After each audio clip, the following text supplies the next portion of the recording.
Thank you very much, David. Like David, I was reflecting back on previous meetings, but not quite as far back as David. Around a year ago, we were in the midst of organising a set of consultation events. Many of you were at those events. It's almost exactly a year,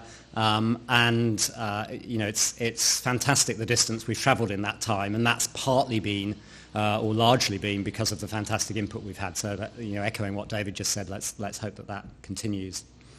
So my job this morning is to walk you through the decisions on the REF.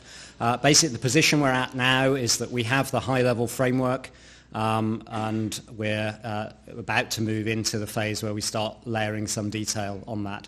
I spoke to an audience of art and design academics earlier this week, and for them I came up with an analogy which was the kind of idea of painting by numbers. I thought that was kind of apposite for that audience. So if you imagine painting by numbers, we've got the lines on the page, we've put the numbers in the sectors, but what we have to do now is make sure we apply the paint and apply the right colours to the right sectors. So that's where we are in the process, I think, at the moment. So we have now decided on the high-level framework. This slide will be familiar to you from the last REF, and essentially the basic structure of REF 2021 will follow that of REF 2014 with elements on outputs, impact and environment. There are some changes though, and I'll go into these changes in more detail, but around outputs, we now have a collective set of outputs from a unit, not something that's linked directly to individuals. I'll say more about that in a moment, but a number of outputs that's determined by the size of a unit, but not directly linked to individuals. Under impact, we now just have impact case studies, so the impact narrative element has moved, and the impact part just consists of case studies. And in the environment section, we'll be, we're exploring adding more detail, more sections, and more structure, and looking at more quantitative information in that section. And the other change, of course, is at the bottom of this slide with a shift in the weightings, a shift from 20% impact to 25% impact, and a corresponding reduction in outputs, and that reflects the funding body's commitment to encouraging, incentivising and rewarding activities that benefit the economy and society related to research. And that is a small change in numbers, but I think a quite significant change in emphasis. So what were the key changes that emerged following our consultation process and the Stern review? The first is a change in the nature of the exercise around staff. So rather than an exercise that selects staff to be submitted, we now require submission of all staff with significant responsibility for research. I'll say a bit more about that in a moment, what we actually mean by that. We have a changing approach to the portability of outputs. This is transitional. It's not a full implementation of the Stern recommendation, but a move to less portability, or at least the ability for institutions to retain access to outputs when staff leave. We have provisions which decouple staff from outputs, so we're looking at a pool of outputs related to the unit, not a collection that's simply and linearly related to individual staff members. We're making changes to further support interdisciplinary research and ensure that that's properly assessed. In line with Lord Stern's recommendation, we're broadening and deepening the definitions of impact. Of course, we have the open access requirements that have been extant for some time, but we now have final version of that policy and clarity on where we are with the REF open access requirement for this REF cycle, so no more changes to that policy in this cycle. As I've already said, we have more structured environment statement and some additional sections and changes to the weightings. And so in the remainder of the presentation, I'm going to work through those areas and just take you through the decisions and the current status on all of those. It's worth saying that for many of those areas, there is still some detail to be layered. Katrina will say a bit about our processes in terms of moving forward in adding that detail, but I'm going to give you the overview framework first. So first, looking at the expert panels, We have largely retained the unit of assessment structure from REF 2014 with some small changes, well, large if you're in the disciplinaries, I guess. We have 34 sub-panels. The three changes really of significance. Perhaps the biggest is the adoption of a single panel for engineering, so that all the general engineering panel and the specialist panels that we had last time are merged into a single panel. We have split archaeology away from geography, environmental studies and archaeology, which was the UOA last time, acknowledging the fact that many institutions made multiple submissions to that panel in geography and archaeology respectively. And then the third change is one just for clarification, with the addition of the words film and screen studies to the drama, dance and music and performing arts panel, just to clarify the location of that area of work. And the panel responsibilities are listed on this slide. Main panel responsibilities around developing criteria and working methods, ensuring adherence to the criteria and signing off the outcomes, and sub-panel responsibilities working with the main panel on the criteria and working methods and the actual assessment of submissions and making outcome recommendations. And those responsibilities for the panels are unchanged from REF 2014. So as with REF 2014, submissions are made in a UOA to provide evidence about the activity and achievements of the submitted unit. And as for REF 2014, responsibility for mapping staff into UOAs rests with institutions. So we've abandoned the initial consultation proposal to use HESA codes to help with that. So institutions will be free to put staff, guided by the UOA descriptors, of course, into the UOAs of their choice. We expect institutions to normally make one submission in each UOA that they elect to submit in. There will still be, as the final bullet says, a process for multiple submissions. We expect it only in exceptional circumstances, and you will need permission from the REF manager to do that. One area where we think there may well be some volume of multiple submissions is in the new single engineering panel. So in institutions that do have distinct areas of engineering, they may wish to consider doing that, and we will be looking at all of those on a case-by-case basis. And finally, we'll continue to accept joint submissions where universities feel that that's the best way of assessing the collaborative work that they do in a particular UOA with another partner institution. So joint submissions will continue to be allowed. Moving on to staff, this is a key change, is a really important change in the process. All staff with significant responsibility for research should be returned to the REF. And the way we've explained this and structured this is to define two categories, two classes, Category A eligible staff and Category A submitted staff. And essentially Category A eligible staff are identified through four criteria. First of all, the contract that they're employed in, either a TNR, teaching and research contract, or a research-only contract. For those on a research-only contract, the criteria for being an independent researcher, similar to what was used in 2014, remains. As in 2014, Category A eligible staff must be employed at a minimum of 0.2 FTE level, and we also expect all staff in this category to have a substantive connection to the unit, and for staff at the 0.2 FTE level, the minimum level, we will be expecting evidence to demonstrate the substantive connection to the unit. Having identified that pool of eligible staff, for each UOA, institutions have a choice in how they now wish to proceed. So if they feel that that pool accurately reflects the staff that have significant responsibility for research, they simply submit the eligible Category A eligible pool as their Category A submitted pool. So that's the most straightforward and simple route to take.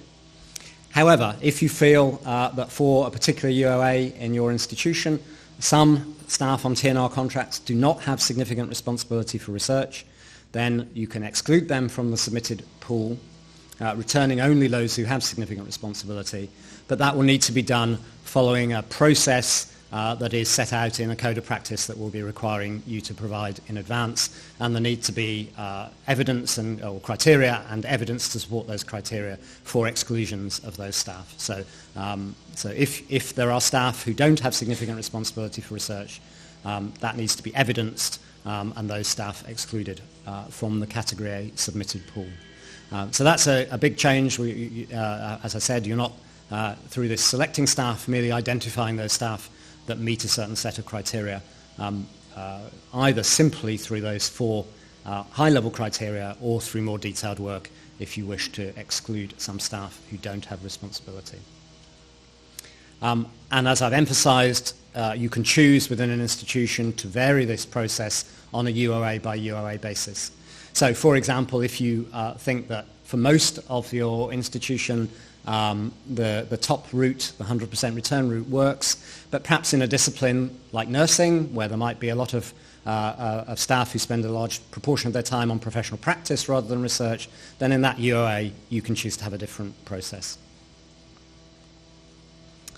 What do we mean by significant responsibility for research? We've given a high-level definition in the decisions to date. So it's those for whom explicit time and resources are made available to engage actively in independent research, and that is an expectation of their job role. We consulted on whether there were further criteria that could be included in those initial decisions, but there was no clear consensus on generic criteria, with a view expressed that in different institutions or in different disciplinary groups, the criteria that would be needed to identify significant responsibility would be different. So we will set out in the guidance on submissions a menu of what in the guidance to the Code of Practice, in fact, a menu of what we consider to be appropriate indicators for significant responsibility. And your codes of practice will then need to explain which of those criteria you're using on a UOA and institution basis in order to make decisions. And in terms of independent researchers, we also asked for input on criteria we could use there to augment what we used in Ref 2014. Again, the message we got back from the consultation was that there was considerable disciplinary variation in the sorts of criteria that you might use.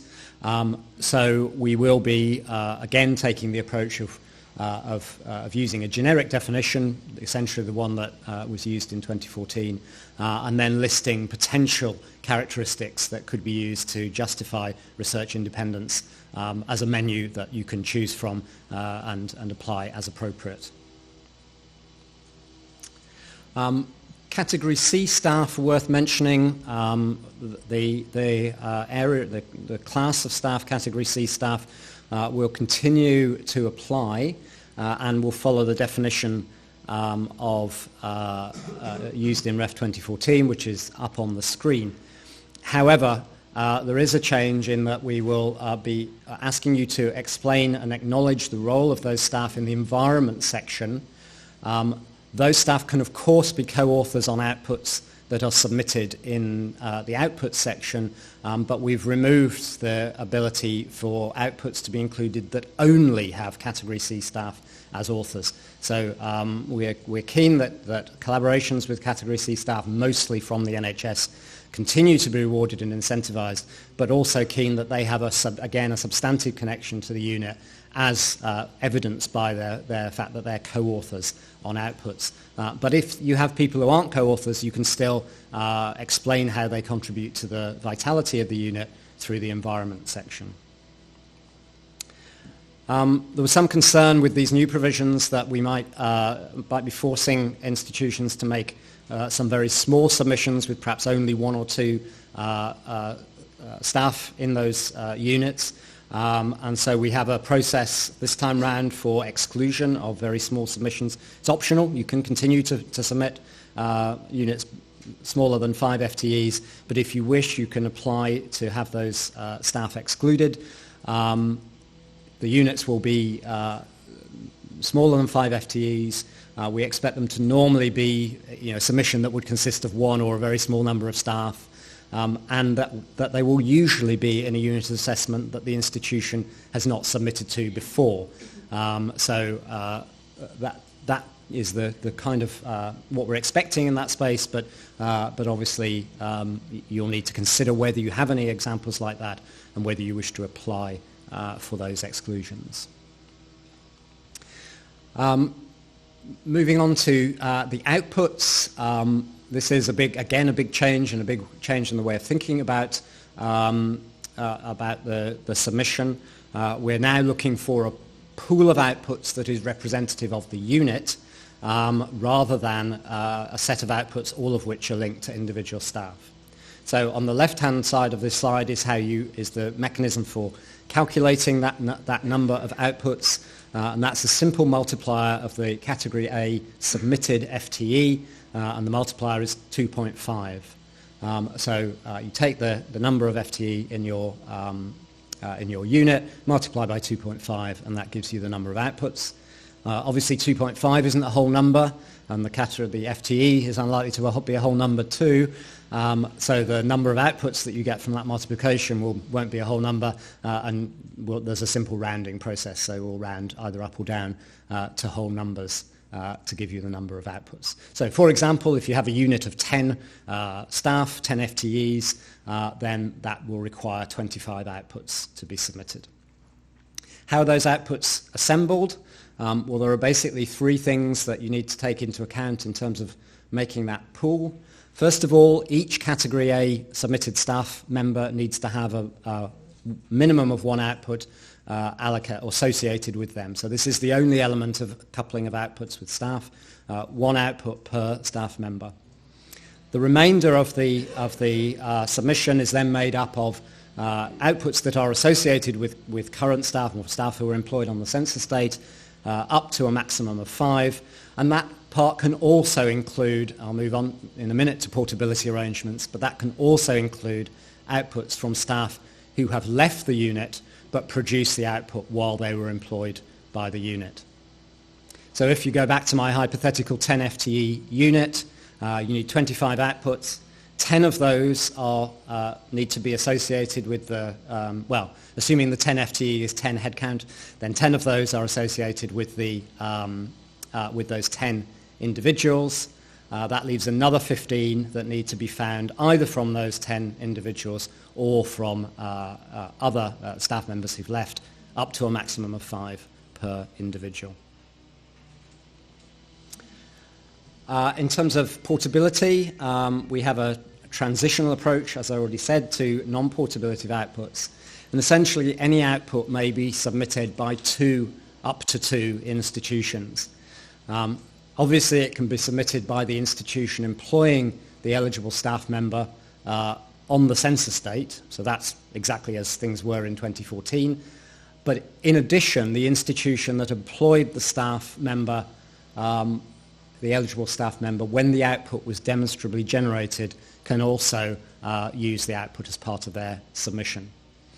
And by demonstrably generated, we mean the date when that output was made first publicly available. So if a staff member has moved, the outputs that they generated or that were published before they moved can be submitted both by the institution that currently employs them and the institution that employed them when the outputs were produced. Now, we're aware that the date of first publication is not a particularly good measure for demonstrably generated, but from the consultation, we had no better suggestions, shall we say. Our initial proposal around acceptance points for research outputs was not warmly welcomed, I should say. And so I think the most straightforward and auditable date is the date of first publication. So we accept it's imperfect, but we think it's good enough to allow institutions to continue to claim credit for outputs after their staff have left the institution, which was the principal aim of the recommendation in the Stern Review. In terms of individual or in terms of equality and diversity and staff circumstances, the funding bodies continue to aim to promote measures to support equality and diversity, and we are proposing two processes that will take into account staff circumstances. First of all, there will be what we're calling individual staff circumstances, which apply in exceptional circumstances, very exceptional circumstances, where staff can be returned without the minimum of one output. So the staff member continues to be part of the FTE multiplier, and which may or may not be the funding volume, but will continue to be part of the submission. But their minimum of one is not required, and the unit's output requirements would be reduced by one. So if we go back to my 10-person unit, if one of the 10 have met these exceptional circumstance requirements, then that individual wouldn't have to put their minimum of one in, and the total for the unit would be reduced from 25 to 24. We also want to include, and on the advice of EDAP, want to include unit circumstances to take account for units where high proportions of staff are not able to research productively through the period due to individual circumstances.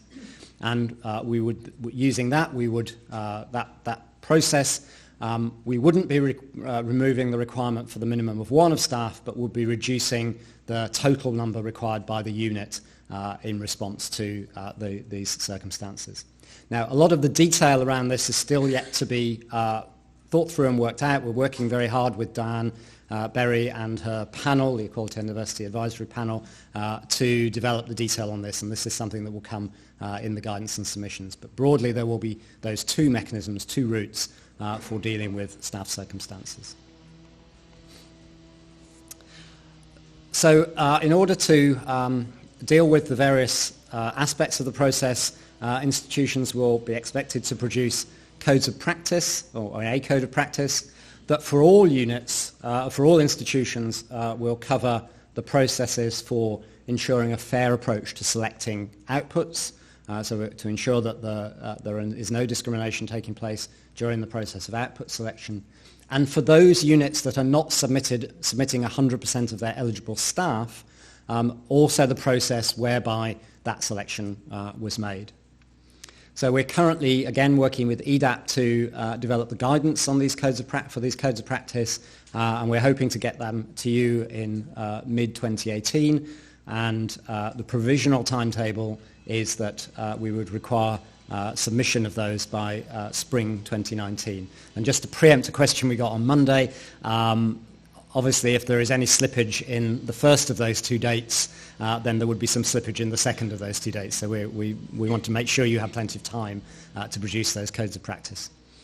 The codes of practice will be published at the end of 2019, having been through a process where EDAP will give us advice on whether they are acceptable, and then the individual funding bodies will take decisions about that. And final provision around, I'm going to have to speed up a bit because I've just been given the 5-minute warning, that there will be new processes around interdisciplinary research. We have, again, an advisory panel chaired by Professor Dame Athene Donald, who have given us some fantastic advice on how to get better at assessing interdisciplinary research. So 3 areas: there will be interdisciplinary advisors on each panel to oversee and participate in the assessment of interdisciplinary work. We'll continue to use the interdisciplinary identifier with more guidance on use, and there will be a section in the environment on the unit structure to support IDR. Final thing, not the final thing, nearly the final thing on outputs. Open access, we have reverted back to our original policy intent that output should be deposited as soon as possible after the point of acceptance and no later than 3 months after this, no later than 3 months after that, and that will take effect from the 1st of April. But there will be an exception, if that wasn't possible, then an exception to allow outputs that were deposited within 3 months of publication to continue to be eligible. And as before, the panels will be considering whether they wish to use metrics for as part of their outputs assessment process, and the panels will make that decision later this year. And our expectation is that those panels that used bibliometric data last time will continue to, and that those panels that didn't won't, but obviously that will be for the individual panels to decide. Moving on to impact. then much of the work, the changes around here will be around developing clearer and additional guidance. So we're working with the research councils and new partners in UKRI to align definitions of academic impact and wider impact, with academic impact being measured in the output section and wider impact being measured in the impact section of the REF. We'll have additional guidance on reach and significance, some additional guidance on impact arising from public engagement. We're broadening the acceptability of impact on teaching, where it will now be suitable to be included if it's an impact within as well as beyond the submitting institution. And the ratio of case studies, or a number of case studies needed, will be determined by the FTE of the submitted staff number, and the requirement is one case study for every unit, plus a further case study for every 15 FTE submitted, so a minimum of 2. And once we get up to the very large and small proportion of very large units beyond the 105 FTEs, then it's one case study per 50 FTE. There's a lot of consistency in impact with REF 2014. It remains eligible submission by the institution where the research was generated, continues to be underpinned by excellent research for minimum 2-star quality, research related to the impact of a minimum 2-star quality. And the time frame is the same in the number of years, but has been shifted forwards, obviously, so the research window is January 2000 to December 2020, and the impact window picks up from where the REF 2014 window left off. There are some changes in the assessment process. The impact template is now included in the environment element, and there will be some mandatory fields in the case study template, some of which won't be provided to panel members. So, for example, information on funding sources we're likely to be asking for. That won't be provided to panel members, not part of the assessment, but something that is very useful and powerful for us and the rest of us, the whole system, in looking at the evidence that those case studies generate. And talking of evidence, the audit evidence that you all collected to support case studies last time, but actually only provided to us if there was an audit request, we're actually requiring to provide that evidence to us in advance to streamline the process and actually make it easier for panel members to interrogate case study evidence in detail if they wish to. The environment template, as I've already said, will be a bit more structured than last time. Sections will include, and there may be some additional ones, but sections will definitely include something on, a section on equality and diversity, and the approach to enabling impact, the old impact template content, the approach to supporting collaboration, section on interdisciplinary research, which I already mentioned, and a section on open research, which will include, or should include, information on where the unit has gone above and beyond the minimum requirements of the open access policy, for example. And we are working with the Forum for Responsible Metrics to develop a suite of indicators or additional quantitative data that can be used to support the narrative within the environment section. So we're not, beyond the research income, degrees awarded and income in kind that you'll recognise from REF 2014, we won't be requiring additional quantitative data, but we will give you a menu of options for additional quantitative data that could be included to support the environment section. And this is in response to the feedback from panels last time that they wanted to see more evidence to support claims made in the environment section. And my final slide before I hand over to Katrina is around on an institutional level of assessment of the environment. So we will be included in the submission system a institution level section on environment, but that will be provided to all of the UOA as part of all of the UOA submissions that an institution submits to. So we're kind of formalising what we know happened last time, where institutions produced boilerplate text that was used in all their submissions. So that will happen, and that will be how the assessment for REF 2021 takes place. But we will then take that institution level information and use it as part of a pilot exercise where we're actually piloting the idea of assessing at an institutional level that environment information. So we'll draw up a completely separate pilot panel and they will look at that and go through an assessment process. But that is an entirely pilot exercise that won't have any influence on the outcomes of REF 2021. It's there to allow us to look at the feasibility of that institution level assessment and consider whether we might want to operate in that way in future exercises. So I hope I've given you an overview of the decisions and the basic framework. Now Katrina will take you through how we're moving forward and the next steps. I'd just like to take us through what we're about to do next. As you know, it's going to be a busy time for us. It's going to be a very busy time for you as well, I'd imagine. We are still doing some elements of policy development to help our panels make some of their decisions. In the next month or so, we're going to be holding 2 exploratory workshops around about impact. We committed to doing this in the initial decisions we published in September, and these are around some of the areas that were raised in the consultation. So we'll be looking in the first one at issues around about the submission of case studies that were continued from those submitted in 2014. We'll be thinking about how we can identify those case studies, how the panel should assess them, and what kind of submission requirements there will be for institutions around about those. On the same day in the afternoon, we'll also be looking at the implications of the broadening of the underpinning research to include research activities and bodies of work. And this was set out by Lord Stern in his recommendations, that it would be better to represent more fully the broad, diverse pathways to impact. But obviously there are some issues around about implementation, some of the practical elements, some questions that we still have to thrash out. And so we're looking for your advice from you on the other side of the fence and thinking what would be helpful for you. Also working on developing further guidelines for those impact case studies where the impact is generated through public engagement. There was great support in the consultation for further guidance on this.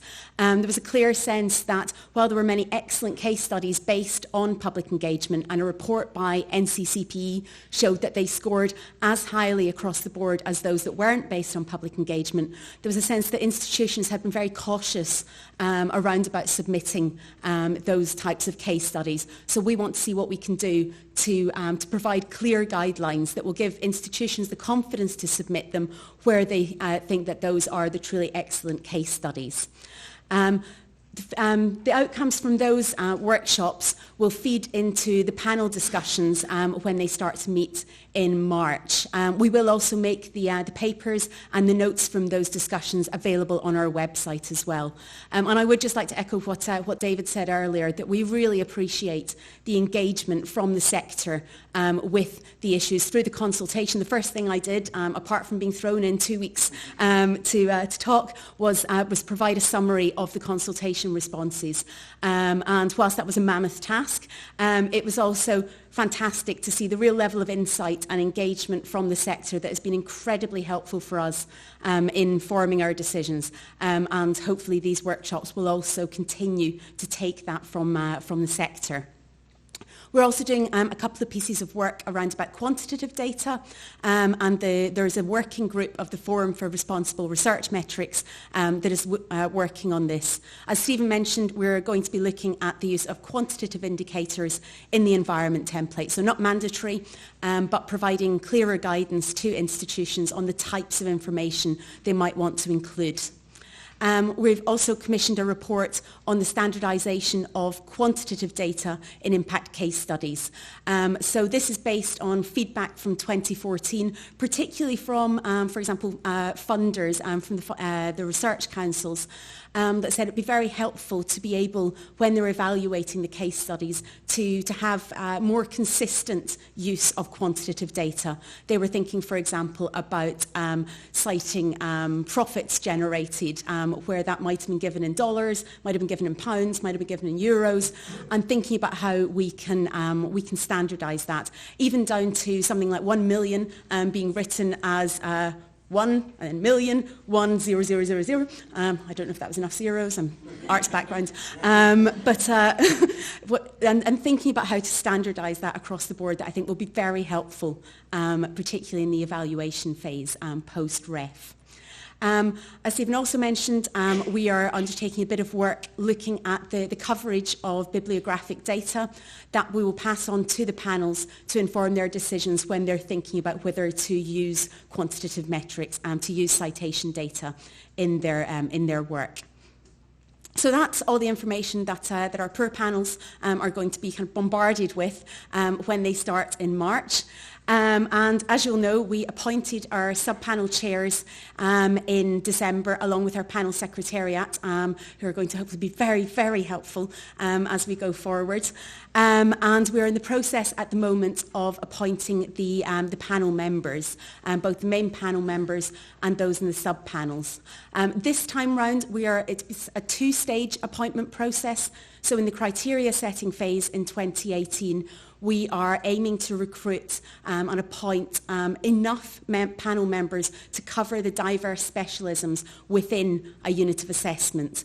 But we will not be recruiting the full number of panel members until the assessment stage that will be needed for dealing with the volume of outputs. So in March, 5th of March is our very first main panel meeting, and that goes on until June, developing the panel criteria and the working methods. They'll set those out in the draft panel criteria, which will be published for consultation in summer 2018. So this is another chance, again, to engage with the panel criteria. We expect particular engagement then from the subject communities. Oh, gosh, same as David, skipping on, getting overexcited. So we'll draft that and then go back in autumn and winter to develop and publish the final panel criteria.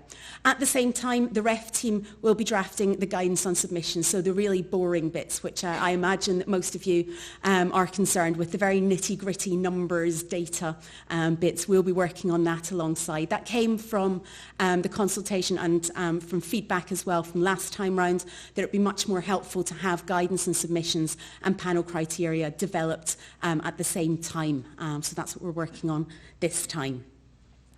Further engagement with you beyond the consultation workshops. We will be establishing the data collections steering group that will advise on and oversee the development of the submission system. We have our lead developer in place now. He's already working very hard. I look at his computer and he's got all kinds of kind of weird code up there. So he's really doing a lot of work already, but we need to work with the sector to make sure that our systems speak to your systems, that we're gathering the data that you can provide us with. So we'll be working with, for example, HISA, but also user groups, pure user groups. We've been talking to those companies that offer CRIS systems and making sure that that is as smooth and easy as possible. We are also looking to establish the institutional contacts within each institution, and your head of institution, vice-chancellor or principal or equivalent should have received a request to complete the form by today. So if they haven't, if you haven't heard anything about this, please do get onto the Vice-Chancellor's office or get onto someone.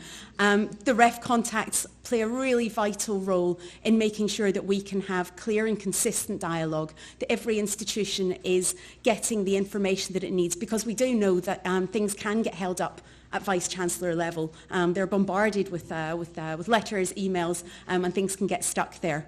So we'll be looking for a REF contact that will be the main point of contact for all the policy procedures, guidance about submissions. We would also expect on the other side that the REF contact would then work with the academics and research professionals within their institution to deal with more specific queries.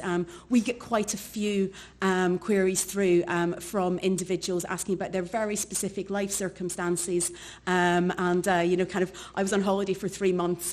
Can I get a reduction? The answer for that actually is quite easy, probably not. But we really need a bit of help so that you can answer these in your institutional context. We also need a REF technical contact who will be talking and working very closely with Gareth, our lead developer, and that would be the person who's usually responsible for processing the data related to REF. Don't just give it to someone you don't like.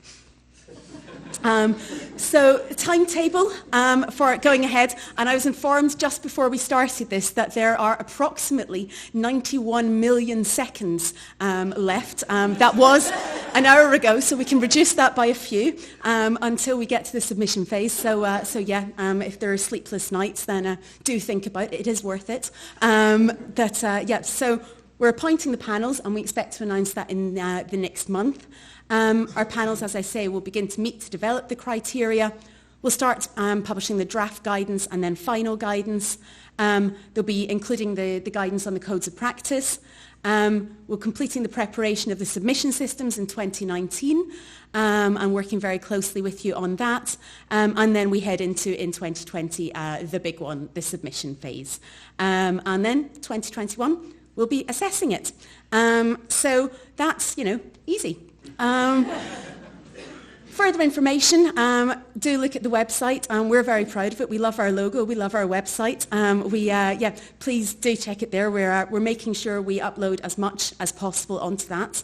Inquiries from staff should be directed to the institutional contact, as I mentioned.